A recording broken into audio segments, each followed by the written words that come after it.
బ్రెమరా infra కంపెనీపై బెదిరింపులకు పాల్పడిన ఘటనలో ఏఐసీసీ కార్యదర్శి సంపత్ కుమార్ పై ప్రత్యేక దర్యాప్తు బృందాన్ని వేయాలని బీఆర్ఎస్ సోషల్ మీడియా కన్వీనర్ మన్నే క్రిషాంక్ ఎమ్మెల్యే విజయుడు ప్రభుత్వాన్ని డిమాండ్ చేశారు. చిన్న చిన్న విషయాలపై సిట్ విచారణ అంటూ ఊదరగొట్టే రేవంత్ సర్కార్ మాజీ ఎమ్మెల్యే సంపత్ కుమార్ ఆగడాలపై మాత్రం ఎందుకు పట్టింపు లేకుండా వ్యవహరిస్తున్నదని ప్రశ్నించారు.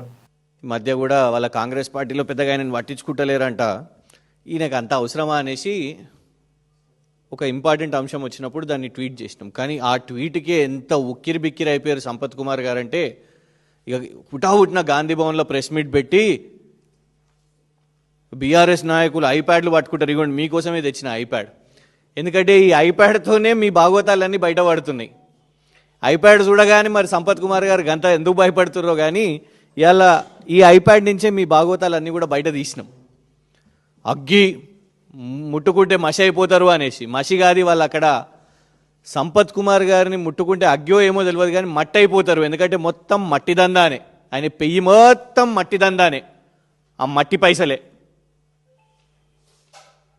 నంబర్ 1 చాలా ఇంపార్టెంట్ అంశం, ఎందుకంటే ఏఐసిసి సెక్రటరీ వారి హోదా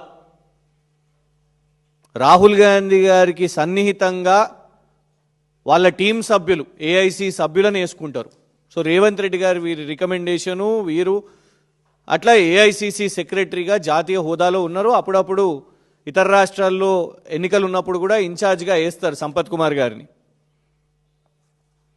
మరి మీనాక్షి నటరాజన్ గారు సమాధానం చెప్తారా, లేదు ఏఐసిసి నాయకులు ఎవరన్నా సమాధానం చెప్తారా, లేదు మరి రాష్ట్ర ముఖ్యమంత్రి అలియాస్ హోంశాఖ మంత్రి రేవంత్ రెడ్డి గారు ఏమన్నా సమాధానం చెప్తారా? ఆర్ రేపు వారు అదే ప్రాంతానికి పర్యటన కూడా వెళ్తున్నారు కదా, మీడియా ఛానల్స్ మీద సిట్ ఎంక్వైరీ చేస్తున్నారు, మరి కరప్షన్ మీద విచారణ సిట్ ఎంక్వైరీ రేవంత్ రెడ్డి గారు రేపు ప్రకటిస్తారా? ఎందుకంటే శ్రీ భ్రమర ఇన్ఫ్రాస్ట్రక్చర్ వాళ్ళు పోలీస్కి రాసిన ఫిర్యాదు ఇది. వాళ్ళ ఫిర్యాదు లేఖలోనే స్పష్టంగా సంపత్ కుమార్ గారి పేరిందులో పొందుపరుస్తూ 8 కోట్ల వసూలు అడిగిన మమ్మల్ని, వారికి వచ్చిన జాతీయ కాంట్రాక్టుకు ఆ కాంట్రాక్టర్లను 8 కోట్లు ఇవ్వాలి, ఇచ్చుకోవాలి. ఒకవైపు 300 కోట్ల డెకెన్ సిమెంట్స్ గతంలో చూసినాం, మంత్రి గారి ఇంటి ముందే రోడ్డు మీదే పంచాయతీ, టాస్క్ ఫోర్స్ పోలీసులు ఒక కాంగ్రెస్ మంత్రి కొండా సురేఖ గారి ఇంటికి పోయారు. ఏందబ్బా అనంటే డెకెన్ సిమెంట్స్ అనే ఒక పారిశ్రామికవేత్తను తుపాకీ పెట్టి 300 కోట్లు వసూలు చేసే ప్రయత్నం చేసిర్రు అని, దాని మీద ఎఫ్ఐఆర్ లేదు.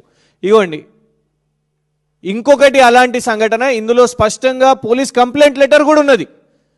8 కోట్లు సంపత్ కుమార్ గారు వారి అనుచరులతోని మారణాయుధాలతోని మమ్మల్ని ఏమంటారంటే, ఓ వీళ్ళు ట్విట్టర్లో ఆయుధాలు పెట్టినరు ఇది అది అనేసి మమ్మల్ని అన్నారు సంపత్ కుమార్ గారు. ఇది వాళ్ళ కంప్లైంట్ లెటర్లోనే కాంగ్రెస్ వాళ్ళకు అంగ్రేజీ తెలిసి ఉంటే dangerous weapons which caused hurt and grievous hurt, dangerous weapons అని ఆ పోలీస్ కంప్లైంట్లో పెట్టారు. మరి దీని మీద రేవంత్ రెడ్డి గారు సిట్ విచారణ చేస్తారా? ఇవాళ ఎవరికన్నా కాంట్రాక్ట్లు వస్తే మనం కదా దేవునికి వెళ్ళి తిరుపతికో లేకుంటే యాదాద్రికో వెళ్ళినప్పుడు హుండీలో వేసినట్టు ఫస్ట్ కాంగ్రెస్ నాయకులకు హుండీలో పైసలు వేయాలనంట. 8 కోట్లు ఫస్ట్ అక్కడ చేస్తేనే ఆ తర్వాత పనులు మొదలు పెట్టాలనంట. లేదంటే ఇక నానా బూతులు అవన్నీ కూడా మేము ఇవాళ ప్లే చేయలేము, ఎందుకంటే ఆ బూతులు మీ ఛానల్స్ కూడా వేయలేరు. వేస్తే మళ్ళీ రేవంత్ రెడ్డి గారు మీ మీద కేసులు వేస్తారు, అన్నీ బీప్లే పడతాయి. మేము అందుకే ఏమంటున్నామంటే సిట్ విచారణను మీరు ఆదేశించండి, ఆ యొక్క అన్ని ఆడియో రికార్డింగ్స్ని ఎమ్మెల్యే గారు మొత్తం కూడా హ్యాండ్ ఓవర్ చేస్తారు. ఎట్లా కాంట్రాక్టర్లను ఎట్లా బూతులు బెదిరింపులు ఎట్లా చేస్తున్నారో సంపత్ కుమార్ గారు, మళ్ళీ వేరెవరో కాదు సంపత్ కుమార్ గారే డైరెక్ట్గా సిట్టు విచారణను ఏర్పాటు చేయండి. ఇది